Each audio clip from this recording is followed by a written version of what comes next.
Hello and welcome back to another episode of Sleep Deprivation, the musical.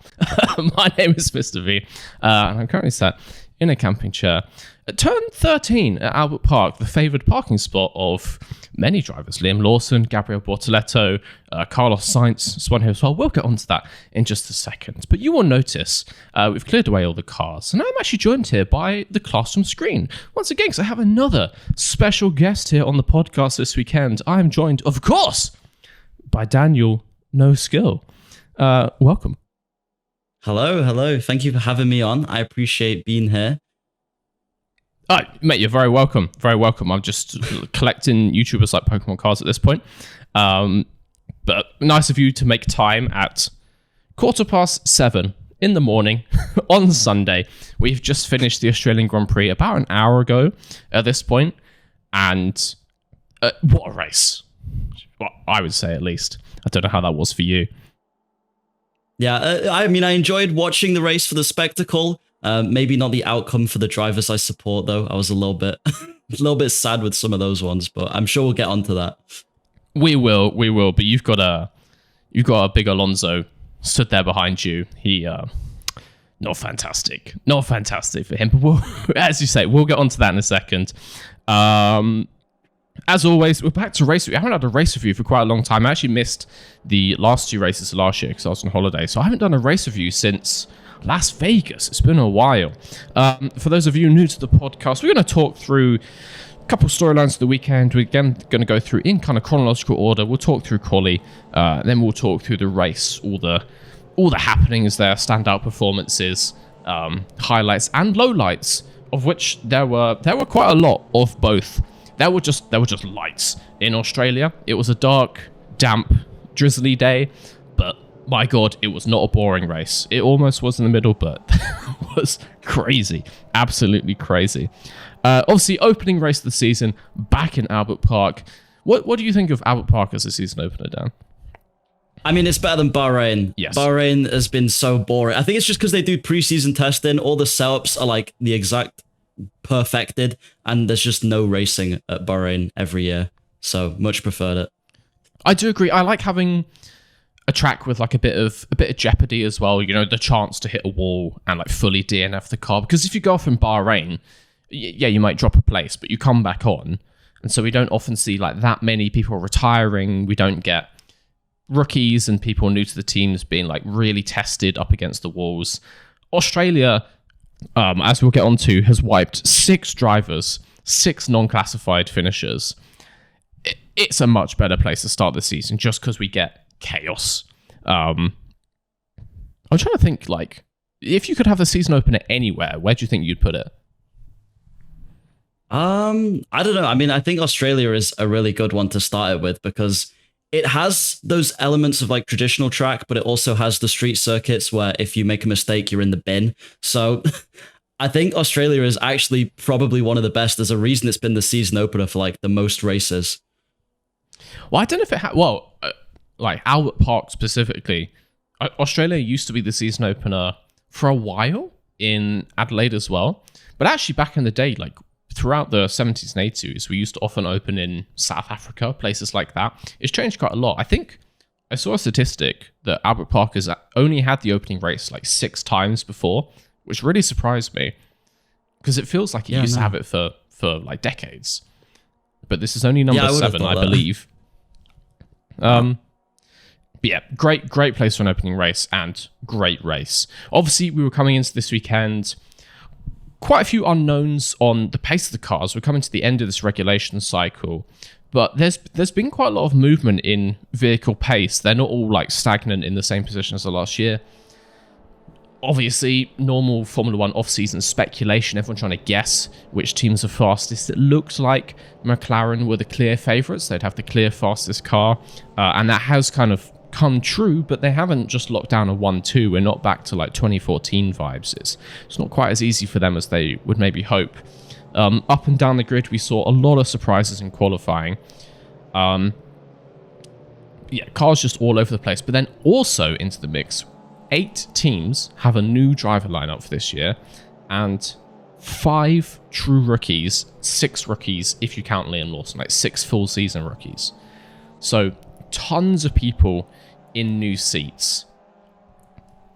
Always was promising to be like an interesting weekend with stuff happening. I think coming into the weekend, we obviously had storylines over the off-season of Colapinto signed up to the Alpine reserve driver, and so eyes on Jack Doohan. Like, is he going to do a good job?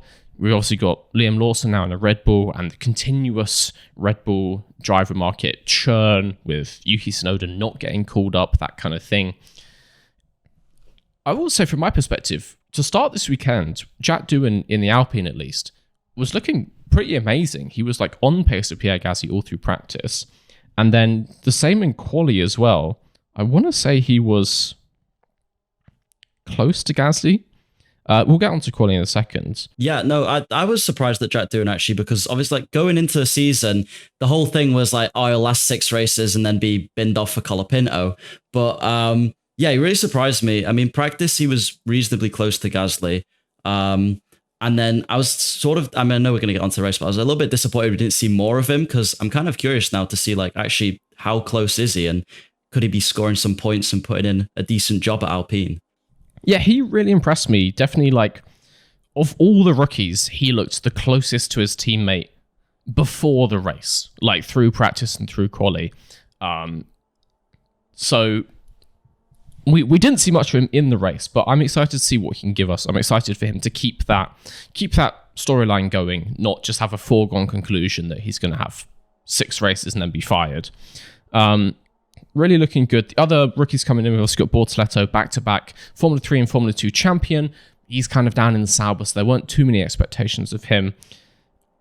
Hadjar as well. No one's really expecting him to be better than Tsunoda. Ollie Behrman is probably one of the most hyped up rookies for this year. 3 races last year, 1 with Ferrari, 2 for Haas. He came into the weekend and immediately was just having a bad time. He was just having a struggle weekend here in Australia. Crashes the car in practice 1, and then Haas have to rebuild it, so he misses all of practice 2. He then comes to practice 3 and has more issues, goes off again. So he basically goes out, does 1 lap, I want to say, and then the engineers call on the radio that the car's got issues, and he basically does like an out lap and then an in lap.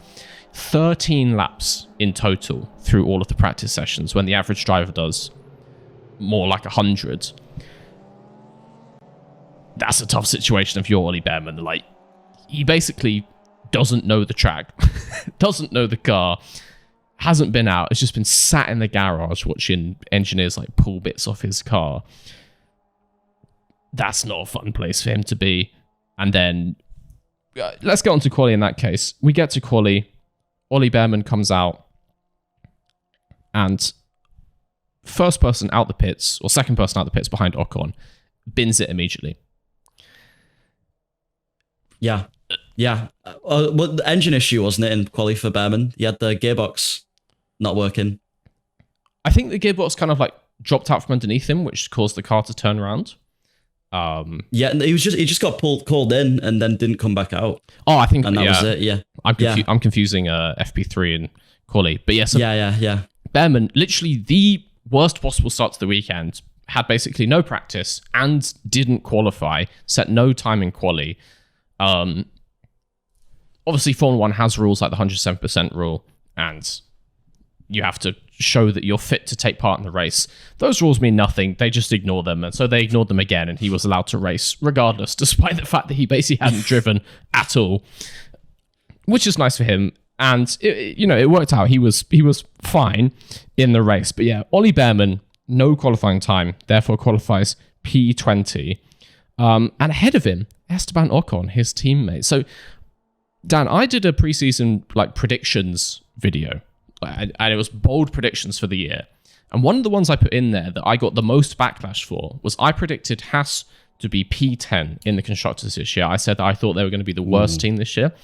Everyone was telling me how stupid I was for that. Like, obviously, Saab was going to be worst. Haas were looking good. They were going to go forward to maybe P6 or something. What do you know? Haas is garbage in 2025.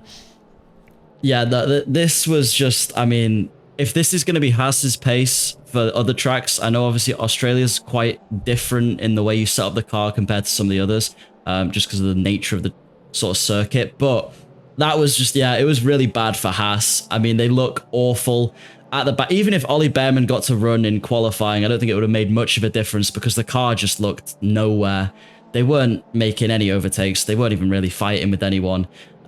So, yeah, Haas just, at least for Ollie Behrman, it's like, if he was going to have a weekend like this at any time, it was at one where the car wasn't going to score points probably anyway. So it's kind of all right. It's just like one of those where you forget it, you move on next weekend, see if you can do anything better. True, yeah, if you're going to have like the worst weekend of your career, may as well get it out of the way when the team is also having a terrible weekend. As you say, like, Ocon was only able to qualify P19. Odds are that Ocon would have out-qualified Behrman, so even if he drove, he probably would have been P20 anyway.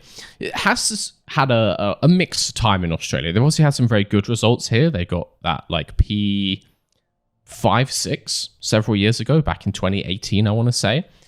But all in all, Haas has very much struggled here in Australia. They had a double DNF on their first outing when they qualified like P6. They've had issues in Australia before. It's never been a great track for them. So it continued to be not a good track for Haas. So yeah, maybe that's one saving grace for Ollie, but it plagued with issues for him. He did manage to finish the race, which is more than we can say for lots of the rookies. We'll come on to that in a second. Going through qualifying though, one of the other top stories, Kimi Antonelli. So he's been looking really promising in testing over the winter. He was just looking good. He was looking on it.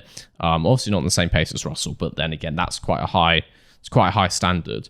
But throughout practice here in Australia, he was looking quick. I would say probably the most promising of all the rookies. But then we get to qualifying. Mercedes send him out on mediums, which I would say is maybe a little too confident for a rookie. Yeah. With their very first qualifying sessions, they send him out on mediums, and he sets a time that's sort of fine, but not great, unsurprisingly, because the pack was very close together. And so he's got it all to do on his second run in Q1 on softs, and doesn't have a good lap, qualifies P16. Yeah. He had that weird issue, though, where the car was, like, bottoming out. I don't know if he ran over a curb or gravel or something, but apparently, like, I think the floor got damaged, and that just meant on the straights he was losing, like, 3/10 a straight just because the car was scrubbing against the floor. So, yeah, I don't know. It was just sort of unlucky, I guess, for Antonelli. It's one of those where you go, yeah, there's probably some driver error involved, but also plenty of people running wide in quali, and they didn't have those issues. So it's just kind of like, whatever. Bad luck for him. But I mean, when we got into the race, I've got stuff to say about him because I was pretty impressed. So yeah, I was very impressed with the race. I do think on the running low, yeah, we saw clips of Antonelli in quali, and there was like a constant spark under his car going down the straight. Like it looked like the car was on fire, but they were just running so low that he was constantly rubbing the floor. I believe Mercedes did that intentionally because they were going for a wet weather setup. They're expecting the race to be entirely wet or mostly wet. So you want to set the car lower because the wet tires are bigger. So it means that when you're on those wet tires, your car is still relatively close to the ground and you still have like some downforce. Because if you do a normal dry weather setup, when you stick the wet tires on, the car's then, it's got a bit of a gap, and ground effect cars have to be as low as possible to get the maximum downforce. So I think that's what they were doing. But yeah, nobody gave Antonelli the memo, clearly, because he was not able to drive that thing in quali. Goes out there. So at that point in time, not looking great for him. The one thing I will say on Antonelli, even after that qualifying, is he has this attitude. He's had this attitude in all the media in the last few weeks. He just seems like he's loving life.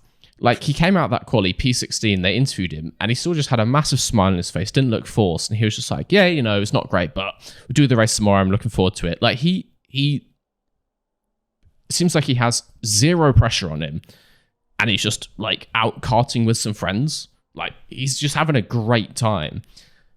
And that's good. Like, that helps you out in Formula 1. It's kind of a similar vibe to Max in lots of ways. Like, you see Max interviewed, and when they're not asking him about political stuff with the team, he just loves driving. Like, you give him a car and he just gets out with a massive smile on his face. He's just like, yeah. So I was impressed for Antonelli for that side of it. Quali not so great, but kind of came good in the race because that low setup helped him. Other storylines from Quali, another top team, another rookie, Liam Lawson. They didn't try and put him on mediums, but 2 runs on the soft tyres in Q1 and just couldn't get a clean lap on either of them. I think went through the grass both times, including on his final lap, went off on turn 13, where we sat now, and then just went straight into the pits, basically, like didn't even complete the lap. So Liam Lawson qualifies P18 in a Red Bull, and sadly, you can't be doing that. You can't be doing that in a Red Bull because that is not a team. It's not a very forgiving team. Like, Antonelli's Mercedes golden child. He can do no wrong. Like, Toto Wolff would kill a man if he slandered Kimi Antonelli. Oh yeah, very definitely. very different vibe between Helmut Marko and Liam Lawson.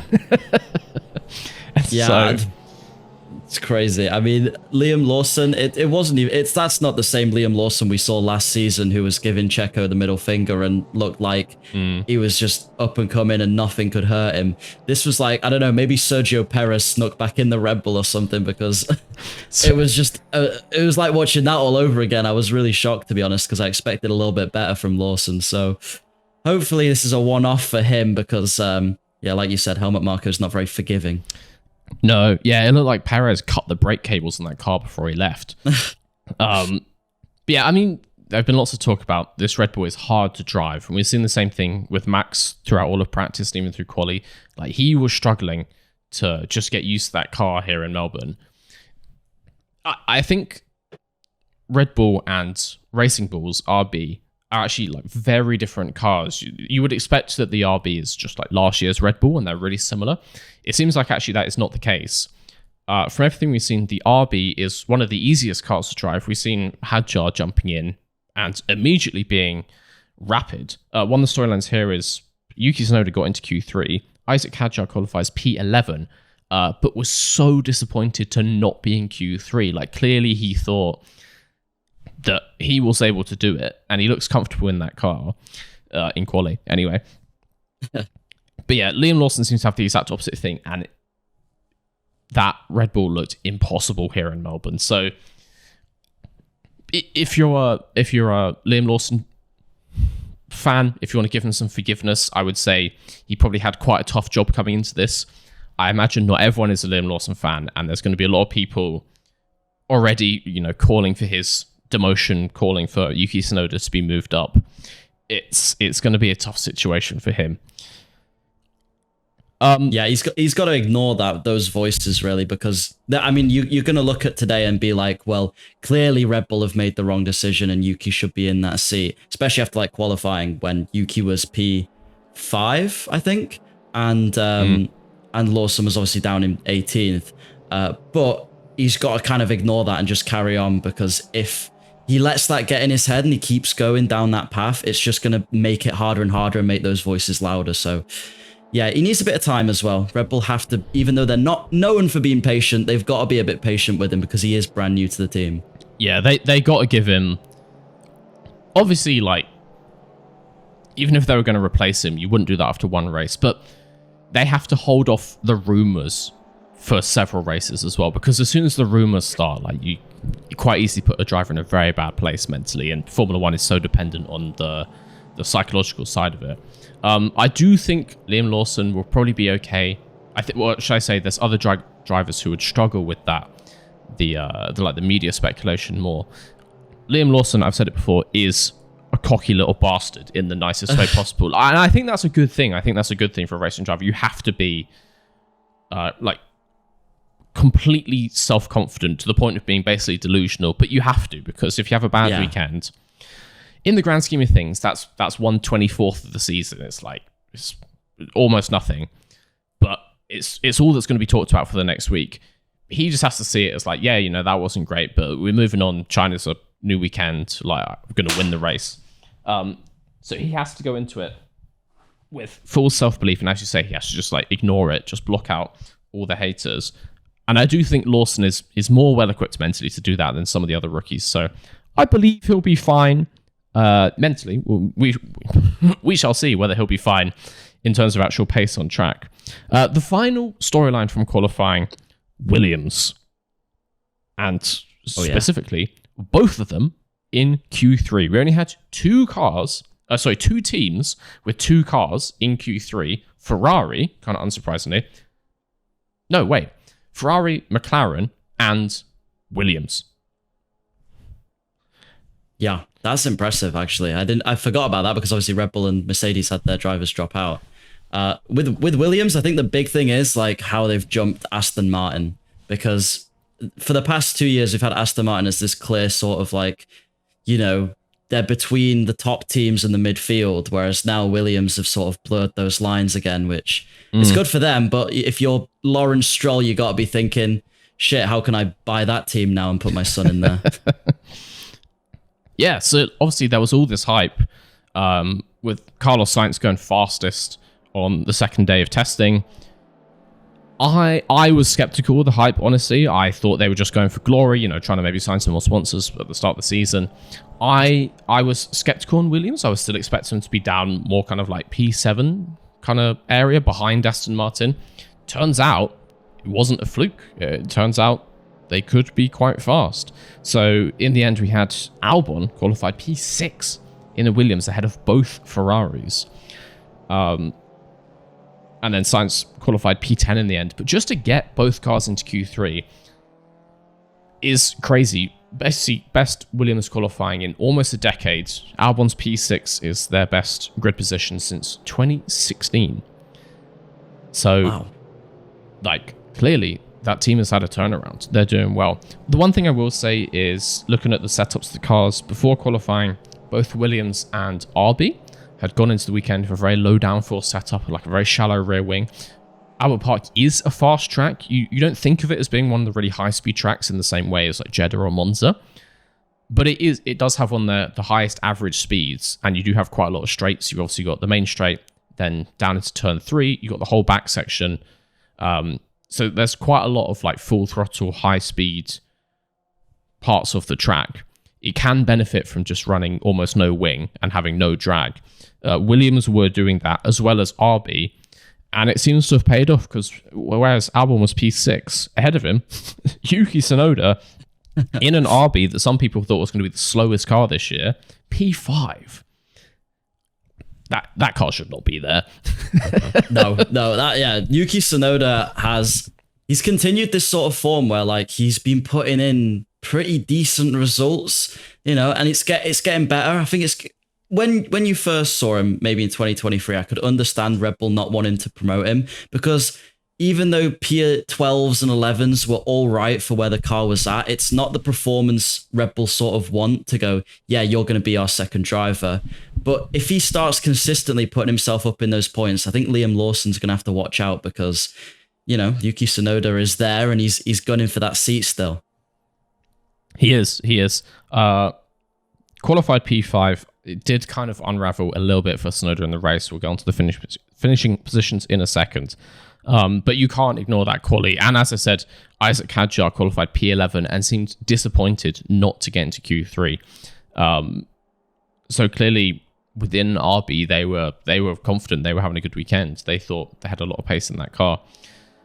So we finished the qualifying, Norris on pole and Piastri making it a McLaren 1-2 front row lockout. We then have Verstappen behind them alongside Russell, then the completely cursed third row of Tsunoda and Albon. Then both Ferraris, and then Gasly and Carlos Sainz to round out the top 10. Crazy qualifying with cars, in air quotes, out of position. Well, so you find out throughout the season whether that is just the positions, like maybe the technical order has changed massively, but quite an unusual grid to start this race, with Antonelli down at P16, Lawson down at P18. Was kind of promising to have a good start to the race. I should say on the race start as well, Oliver Behrman, after not having set qualifying time, was deemed to have a pit lane start. I'm not entirely sure if that's like an official rule, if you have to do a pit lane start if you don't qualify. But I think he changed his gearbox because it was broken qualifying, so he would have had to have taken one for that. Okay, wait, but he changed his gearbox on the Friday as well, I'm pretty sure, after the FP1 crash. So does that mean and then he's used 3 gearboxes already? Possibly. I don't know. It was misshifting in qualifying, so they've had to. I think if you have to open up the gearbox and make changes, I don't know whether they swapped it or not, but that means you got to start from the pit lane because it's a setup change. Oh, okay. It might not be the whole gearbox in that case. I think even if you change the internals, like if you change the gears without changing the unit, that can still incur the penalty. So it could be that, but maybe he's not like up at the annual limit just yet. Hopefully not. Yeah, not great for Haas either way. I have to say, not a good start to the year for them. So yeah, he was starting in the pit lane. We then also had Liam Lawson after almost not qualifying down to P18. Red Bull opted to change his rear wing, give him a steeper rear wing, so more downforce. Obviously, he was struggling with the car spinning around in quali, so they were like, well, let's just give him as much downforce as possible, which means that he goes from grid 18 to the front of the pit lane, which is basically P19 at that point, so it's kind of no change. May as well. So we had these 2 cars in the pit lane. I think we've had a change to the start procedure where pit lane cars still join for the formation lap now. I don't think they used to do that. Yeah, I don't know, it's weird. I thought last season they did do that, and then they didn't do it one race, and I was like, oh, I guess they don't do that, but now they are doing it again, so I don't know, it's probably just one of those FIA goofy things. Mohammed Ben Salem can't make his mind up. Yeah. We can still attribute it to the FIA, but it actually has nothing to do with them. That's race director. But yeah, true. But I can imagine them being inconsistent with that one, so weird. But anyway, we come to the grid. Sunday morning in Australia, storm. Boiling hot qualifying, bone dry, Sunday morning, torrential rain. We had 13 laps of the F3 feature race, which they then called off halfway through the race, basically as soon as they got to the full points, because they basically did the whole thing under safety car. I didn't watch it, but I was looking at the timing thing, and basically it just wasn't a race. They were just under the safety car, and then they called it off. Then we get to Formula 2, it's torrential rain. They were delaying the start, and then they just called off the whole thing because they didn't have enough time before Formula 1. So basically, we had no junior series in the morning because it was too wet. Talks of Formula 1 start getting delayed. The storm then did ease off. Was still raining by the time we got to Formula 1 start time, but it means we had an incredibly damp track. Very little running beforehand to chuck any of that water off to the side, but enough to put some rubber down and make it slippery, which is kind of the worst of both worlds. And we get to the formation lap.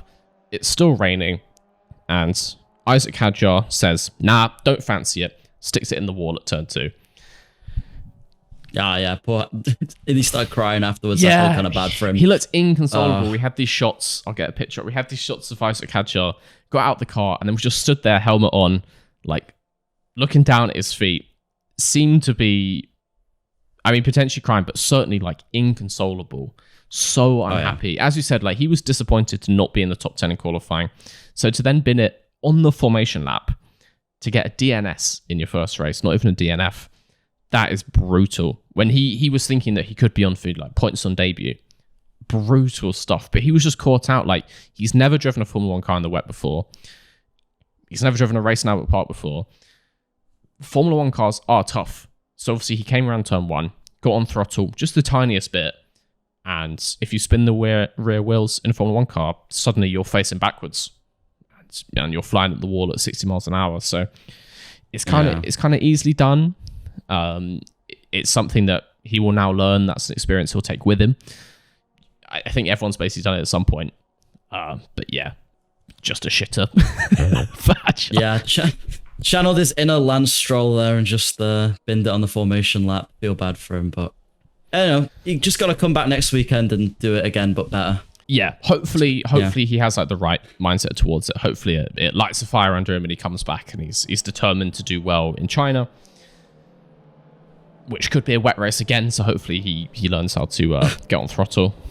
Let's see. So yeah, we have an aborted start because Isaac Hadjar is kind of like under a Louis Vuitton advertising at turn 2. Have an aborted start. The start of the race gets pushed back by 15 minutes. All the cars come back and like the teams come back out because you can't just You can't just sit there on the grid with the engine running for 15 minutes. Like, all the cars will catch fire. So, aborted start, and we go again at quarter past. Have the formation lap. No one crashes this time. Lovely scenes.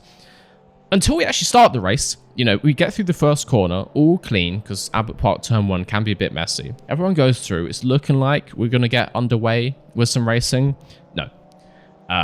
Jack Doohan, in his home race, crashes out at Turn 5, or coming out of Turn 5. Hits the wall, skids along down to Turn 6. Again.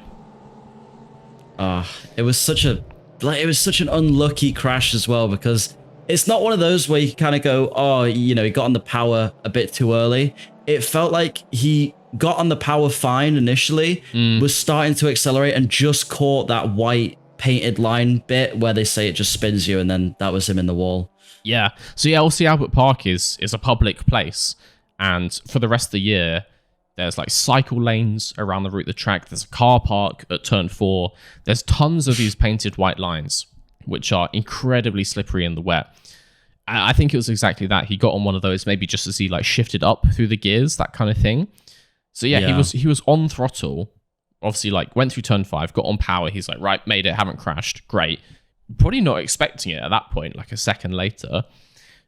And that one is devastating for Jack, because as I was saying, he was having a good weekend. Like, he was looking relatively close to Gasly in his home race with all those Colapinto rumors. And it was looking like he was just going to have a solid race and dispel lots of this negativity around him. Yeah, it doesn't make it through lap 1. That has got to be tough for Jack. Obviously, people were expecting some chaos of the rookies, but it's still tough to see. Now that we actually have it, and you have to see these people walking back to the pits looking miserable. Wasn't the only person who crashed on lap 1. Safety car gets called out, and then under safety car, as all the cars are coming around onto the main straight to like catch up to the pack, Carlos Sainz, going slowly, turns it round at the final corner and kind of hits the wall. Which I think just shows you that it's not just these rookies like being bad, being unprepared. Carlos Sainz is a pretty experienced Formula 1 driver, pretty good Formula 1 driver. He got caught out with the exact same thing.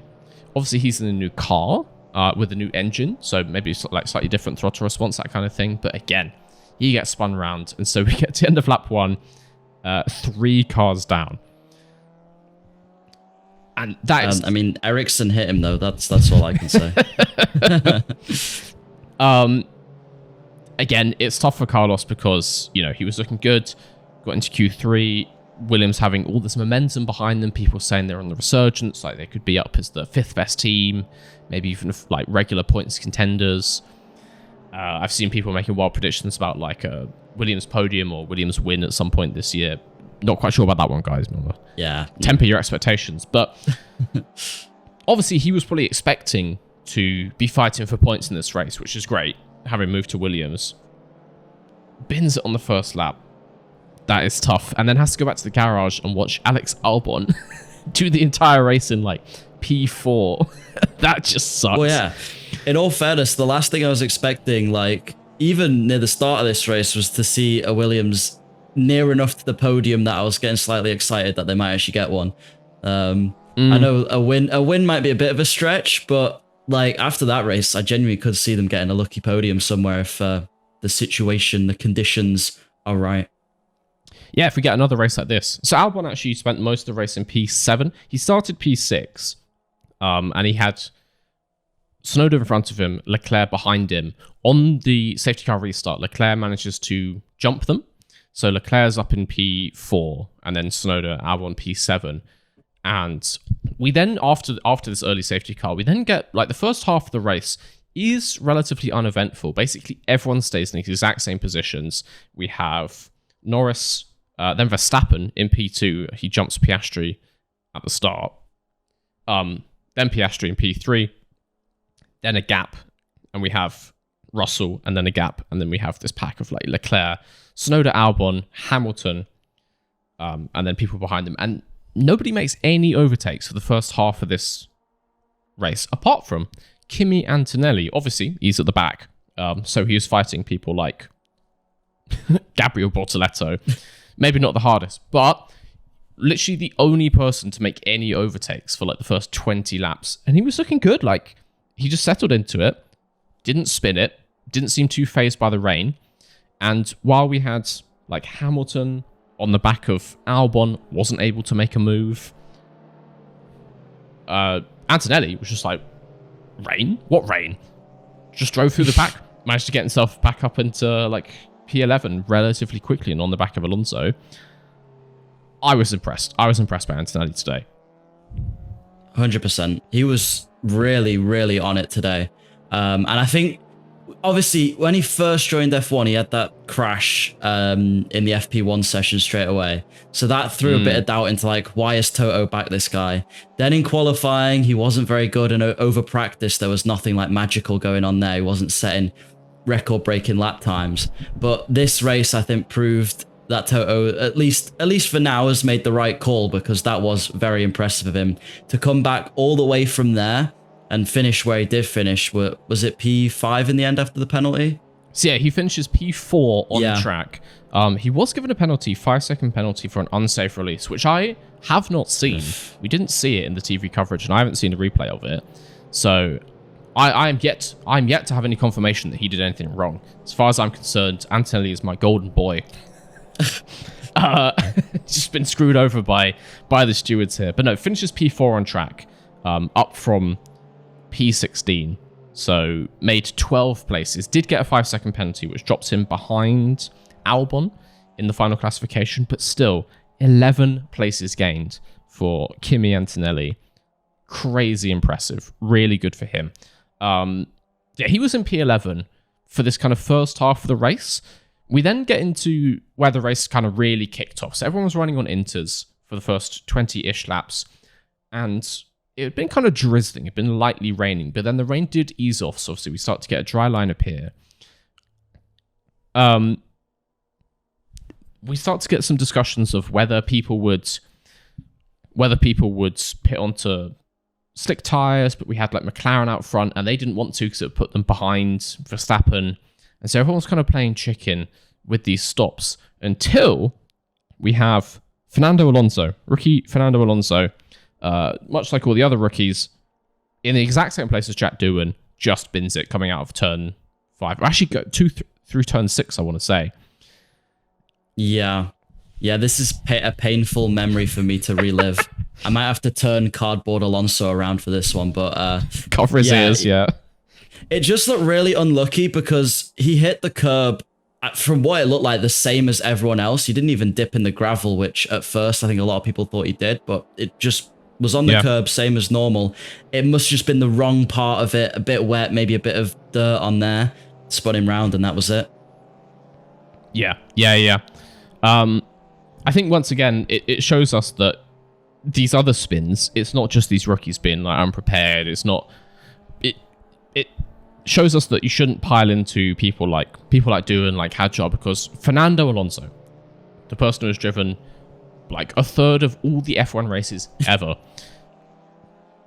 didn't have a mistake, didn't have a collision, didn't have anything weird happen, just drops it coming through turn 6 into the wall.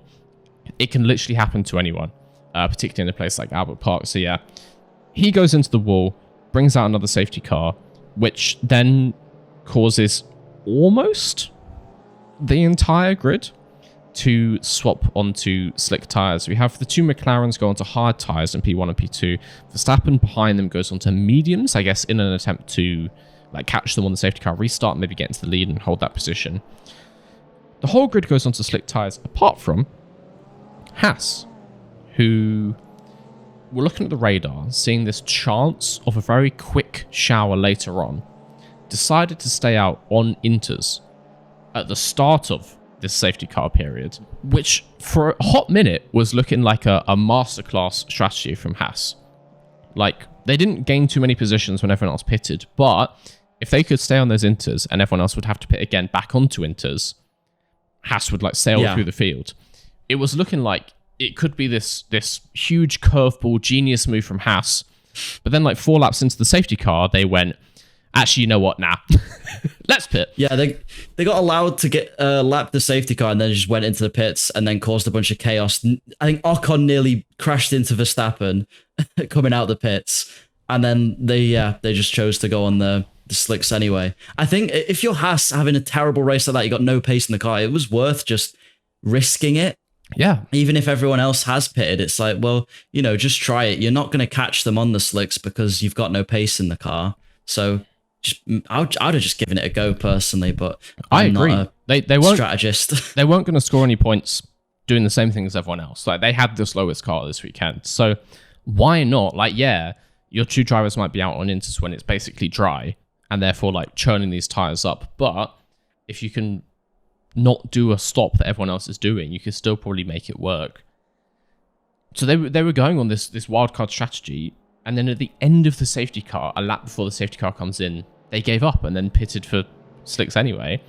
And then, yeah, I think it was Oliver Behrman actually comes out the pits. So they had obviously like been let through. The lap cars got let through and they were going around. And then they decide to pit, which then puts Behrman, he gets unlet through and he goes back behind the safety car. Comes out and like Tokyo drifts it sideways through turn one, almost into Max Verstappen. That obviously ended up being nothing, but imagine the like controversy if Haas pits back into the safety car pack and then crashes into a front runner. If they crash into Max Verstappen, I think Oliver Behrman would have been found dead somewhere in Australia, like later that day. Guaranteed. Like there would be a queue of people lining up to murder him. Max would be at the front. I mean, we saw what happened when he was with Ocon and crashed. Max, Jos, Helmut, probably Christian. I think Christian wouldn't murder you outright. He's more the kind of person who would pay a hitman to like poison you. But still, like, yeah, that would have been a crazy controversy to like pit and then crash into someone. Thankfully for Ollie, did not do that. Then gets let through the safety car again, which means we had like 10 laps of safety car with all of this going on. We then get a restart, everyone on slicks. Max Verstappen doesn't manage to make too many inroads into the cars ahead, but we have all kinds of nonsense, people spinning around. We then get another safety car because both Bortoleto and Lawson spin at the same time. Bortoleto at the final corner, Lawson at the first corner. Just wanted to join in with the other rookies, basically. Hajar and Doon had done it, and they were like, got peer pressured. Yeah. Didn't want to miss out the party going on in the medical center. So they spun as well. We get another safety car, and then this time it's basically the reverse because it's now starting to rain again. This light shower. So actually, it started to rain before this safety car. So everyone pits onto inters. And then they crash like coming out, I believe, is what happened. Yeah, those Piastri as well had his spin, didn't he? Where he was like beached for a little bit, but got it running again. Which that was, considering he was on for a win at his home race, possibly. If he kept his pace up, that was a little bit heartbreaking. Because to be honest, I think I prefer Piastri to Norris. That's just a little bit of bias from me. Yes, we saw at the end of this slick tire stint when the rain started to come again, particularly in sector 3. We saw this camera shot of both McLarens in P1 and P2 going wide at turn 11, clearly just like being caught out by the new wet braking zone. Both of them going wide, Max Verstappen not doing that and catching up back to the both of them. And then struggling around turn 13, almost going wide again for Lando Norris. And then Oscar Piastri does go wide, ends up in the grass there. And obviously like wet grass is not going to give you a whole lot. He's spinning up the tires. Absolutely devastating. There's obviously a huge grandstand there, and just like the scenes in his home race when he could potentially have won this thing. He was actually declared out, like on the timing tower. He dropped out the bottom and he got like grayed out. They said he was out. He did actually manage to put it in reverse, reverses it back off the grass onto an escape road and then gets back in the race. But at that point, he was like P14 or something like this. Yeah. When Oscar spent the entire race half a second behind Lando, potentially could have won this thing in the last couple of laps. Heartbreaking. Absolutely heartbreaking. In all fair, him getting that car moving again, though, was actually important to the constructors because his 2 points has put them first, whereas Mercedes would have been ahead like otherwise. So that just actually getting back on the track and just being in the race, even though it wasn't the result he wanted, it was actually really important in the end. So fair play to him. It's very true. It's very true. We'll run through all the points at the end of this. The one final thing I wanted to talk about in the race, we also had the Haas decision to like stay out on those inters. We then had the opposite decision when everyone was swapping back onto inters right at the end of the race. Ferrari decided that both cars would stay out on the slicks. So the background of this, if you didn't watch the race, is it was predicted to rain, but only for 1 or 2 laps. Like relatively heavy rain, but just like this shower coming through really quickly, 1 or 2 laps, and then it's obviously drying again. They see everyone else pit onto inters, and so initially they decide to not pit. They stay out, and I think Hamilton got up to like P2 just by staying out, something like that, or maybe even P1. In a way, I thought it was kind of genius because when most of the grid has pit onto inters, they're going to be like clearing the water away. And if it's only going to rain for a lap or 2, you're going to get a dry line relatively quickly afterwards. So kind of the reverse of the Haas, where it looked like they might have pulled a masterclass, and if they could stick it out, they would then be fastest again like a few laps later. But again, just like Haas, they gave up. They did this for like 2 laps and then decided, actually, we can't stay out. And so pit onto inters and then drop themselves back down into like P9 and P10. This was just, it was a classic example of that picture where the Ferrari pit wall is just full of the clowns, because I don't know what they were thinking. They had 2 options. So, because McLaren pit first, I'm pretty sure, back onto the intermediates, and you had like Max, Lewis, Charles, and I think Tsunoda stayed out for an extra lap. Then sort of all of them but the Ferraris kind of realized, nah, we can't stick this out, and went on to the inters as well. And it's like, at that point, Ferrari probably should have gone in and gone to the inters, but if they weren't, it was worth just staying out and trying it anyway, because they ruined it for themselves after that. It was like 2022 flashbacks of Ferrari strategy. It was awful. I agree. Like if you're gonna gamble, you've rolled the dice. They've rolled the dice at that point. Stick it out. Yeah. The crazy gamble strategy only works if you actually do it, and all they've done is just pitted too late at this point. That, classic Ferrari. You know, the whole like box, stay out is the opposite of that. Quite literally, just idiotic, just moronic. Like, we had Hamilton on the radio saying, oh, like, it's impossible to drive on these slicks, like, it's too dangerous. If I was his race engineer, I'd just be like, just shut up, just do it. Even if he was really slow for 2 laps, he would probably get round, maybe he dropped from P2 back down to P4, but then they've still gained like 5 positions. That one really hurt me. We obviously don't know the alternate futures. Maybe if they had stayed out, they would have both crashed, and we would have said they were idiots. Moral of the story is Ferrari just being idiots, basically. Yeah. So L of the week goes to Ferrari strategy team, and also Ferrari customer team strategy teams for Haas as well. 100%. The other thing was, I think you could tell with Lewis how him and his new radio guy, they just had no chemistry, because he kept telling him stuff, and Lewis was like, please shut up. I don't want to hear it.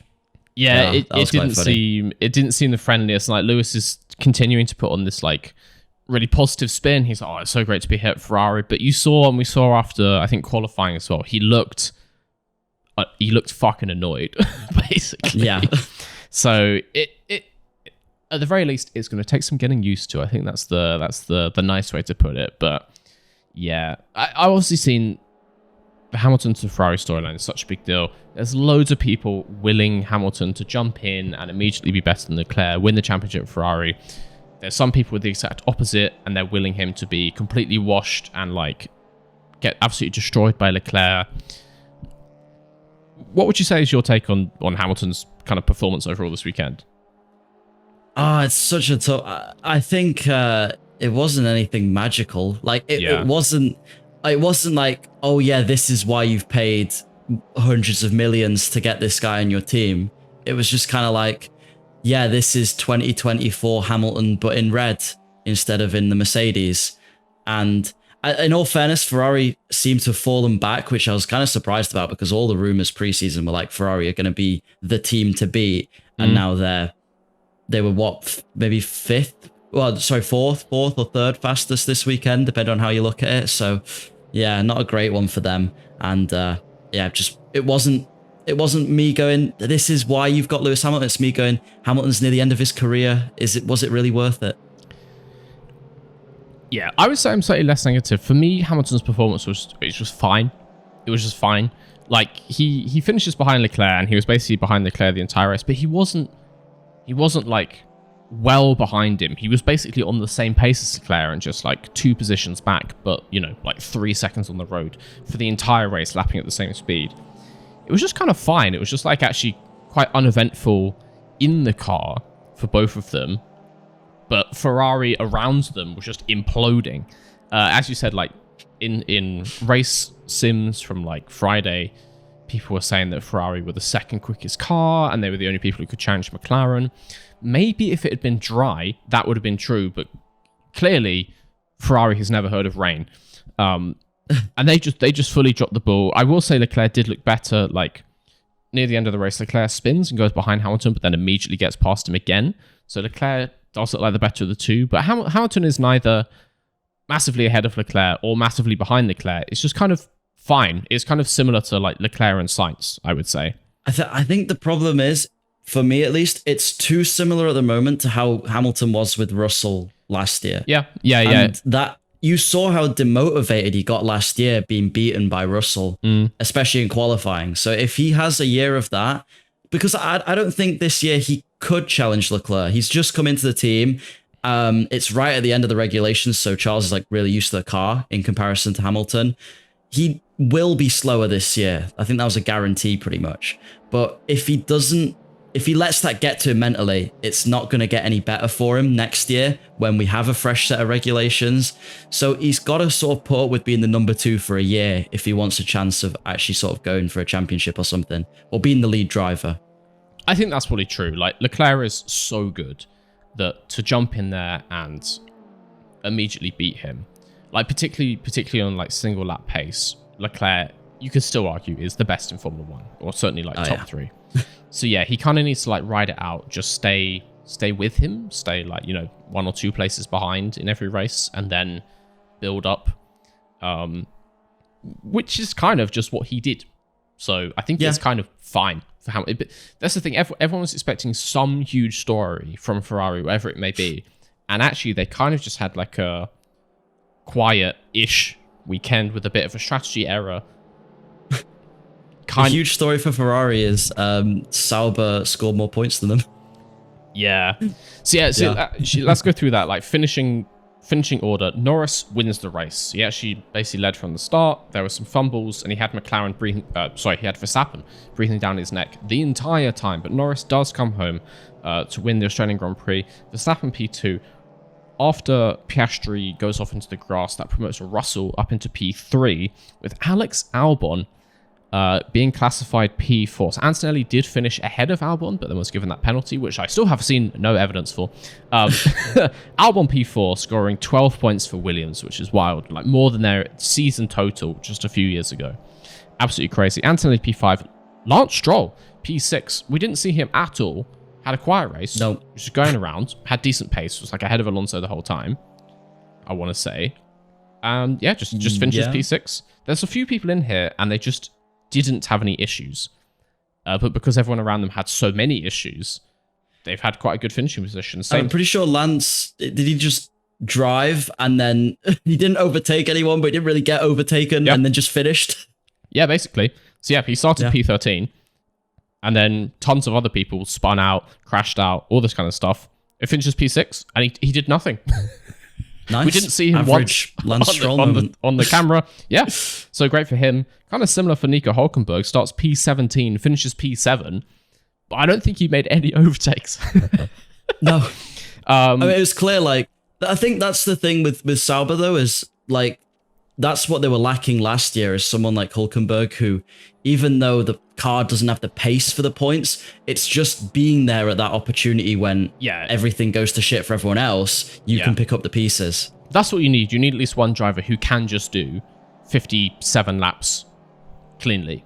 And that's what Hulkenberg is. Like he's good in qualifying, decent in qualifying, and then he'll get to the race and he will just keep the car out the wall for the most part, like more than the average person. So So Stroll, Hulkenberg, P6, P7, Leclerc, P8. Piastri recovers into P9 after dropping down to like P13 at one point. Hamilton, P10, the final point. We then have Pierre Gasly, who was having a good race and was actually up in like P6, I want to say, but he kind of went wide at turn 1 just a couple laps before the end. So kind of upsetting for Pierre Gasly not to score some points there, which means that Alpine do finish on 0, where they should have probably picked some up, but they can probably fix that in the next couple of races, because Alpine looks kind of okay. They look like they're in that fight with kind of Williams. They're like contenders for P5, let's put it that way. Tsunoda, basically similar story, was running up in sort of like the P5 position for most of the race. He had a couple issues right at the end of the rain, finishes P12. Ocon P13, who once again just did nothing, was just like him and Behrman were the last 2 cars driving, and then everyone else just kept crashing. So they finished P13, P14. And then, Lawson DNF, Bortoleto DNF, Alonso DNF, Sainz DNF, Doohan DNF, and Hadjar DNS. Which means constructor standings after the very first race of the season, McLaren are leading on 27, just ahead of Mercedes on 25. If Antonelli had not been demoted from P4 to P5, they would be tied at the top of the constructors. Ooh. In a Mercedes that many people believe is the 3rd or even 4th fastest car, but they just didn't have issues really, apart from Antonelli in qualifying. So Red Bull Racing P18, which is just Max. Williams in 4th in the constructors with 12 points, which is wild. Aston Martin then still in P5. They finished last year P5. Everyone said they dropped down to like P8. Nope, still P5, 8 points. Sauber, 6 points, puts them in P6, ahead of Ferrari, 5 points in P7. They had 2 cars finish in the points, but they could not match the might of the Hulk. And then we have 3 teams, Alpine, Racing Bulls, and Haas, all on 0. They finish in that order, so Haas P10, just due to finishing position. Haas had both cars finish, and are still the 10th best team. So crazy start to the Constructors' Championship. I will say it's 1 race out of 24. Like last year, McLaren finished the opening race in Bahrain P6 and P8, and they also went on to win the Constructors. I guess that's me like dishing out just a tiny sprinkle of hope to any Ferrari fans that you can turn it around from a P8, P10. Yep, you're welcome. So there's always a chance. There's always a chance, because no team is completely clean here. No team, there's no like McLaren 1-2 lockout. They didn't finish a lap ahead of the entire field. It is all mixed up. It is anyone's game. So China, here we come. It's gonna be fantastic. I think. I cannot wait. The one thing I can't wait for is getting up so early again, because China's early. Yeah. It's like the same time, isn't it? Yeah, it's something stupid in the morning, so that'll be good fun. A week to recover, and I'm gonna have to destroy my body clock again next weekend. So that's fantastic. But until then, just as my camera's about to die, until then, I've been Mr. V.